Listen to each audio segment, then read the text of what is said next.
Hi everybody, I'm Steve Levy from the Real School of Music and welcome to Real Guitar Tips. Today we're going to be talking about fretboard mechanics.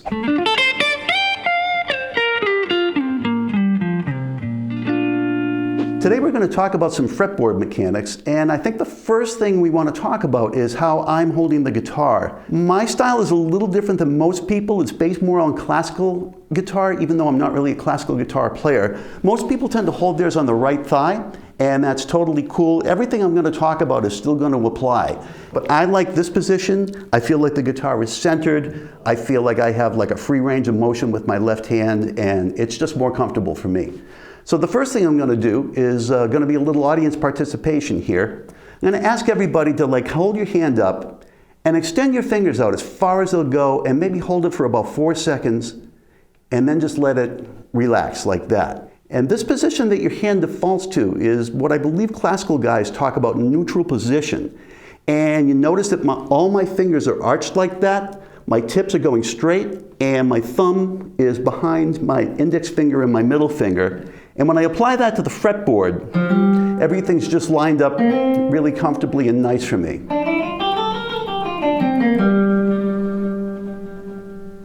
So I'm going to talk right now about some of the things I see in the lesson room that I think people are making mistakes with. And one of them is playing from the pads rather than the tips of the fingers. It's a bad habit, and once you start getting in the habit of doing that, you're going to start muting the strings below in ways that are just, they're going to interfere with what you're trying to do. Another thing that I see a lot is people collapsing the knuckles of their fingers into the fretboard. You want to maintain that arch and try to play from the very, very tip of your fingers like that. One of the worst things I see people do is arching their wrist up like that when they're holding the guitar. If you were to try to wiggle your fingers in that position, you'd find it very hard to do. If you have your hand naturally like that and wiggle your fingers, you're going to have a very, very free range of motion. It's going to work much better for you. And another thing I would suggest is trying to keep your elbow close to your body. Sometimes I see folks with their elbow pointed out like that. Try to just have it naturally by your side like that.